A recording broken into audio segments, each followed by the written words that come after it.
BJP ஆட்சியில இருந்து அது ஒன்றிய அரசு திடீர் காலையில இருந்து மக்களுக்கு சலிச்சு போச்சுங்க. நேற்று கிறிஸ்துமஸ் விழாவிலையும் பாஜக ஒன்றிய அரசு, இன்னைக்கு காலையில திருநெல்வேலியில போய் அங்கேயும் ஒன்றிய அரசு. நீங்க என்னதான் மக்கள் நீங்க சொல்ல சொல்ல சொல்ல எவ்வளவு ஒன்றிய அரசை பார்த்து மிரண்டு போய் இருக்கிறீர்கள் என்று நன்றாக தெரிகிறது. எல்லாத்துக்கும் மேல திருப்பரங்குன்றாங்க.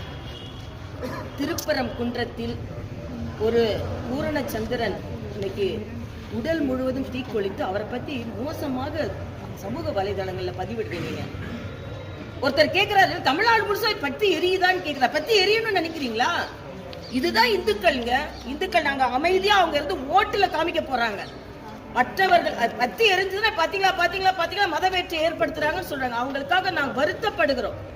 பூரணச்சந்திரன் மாதிரி இன்னும் பல உயிர்கள் போகக்கூடாது என்று நினைக்கிறோம். ஆனா திருப்பரங்குன்றத்தில் விளக்கேற்றும் உரிமையை நாங்கள் பெறுவோம் என்பதை நான் தெளிவாக சொல்லிக் கொள்கிறேன். இன்னைக்கு அங்க கந்தூரி விழாக்கு கொடியேற்றுறீங்க, அதை தடுத்தாங்களா இந்துக்கள்? எங்கேயாவது தடுத்தாங்களா? தடுக்கல. ஆனா விளக்கு தூணை தடுக்கிறீங்க.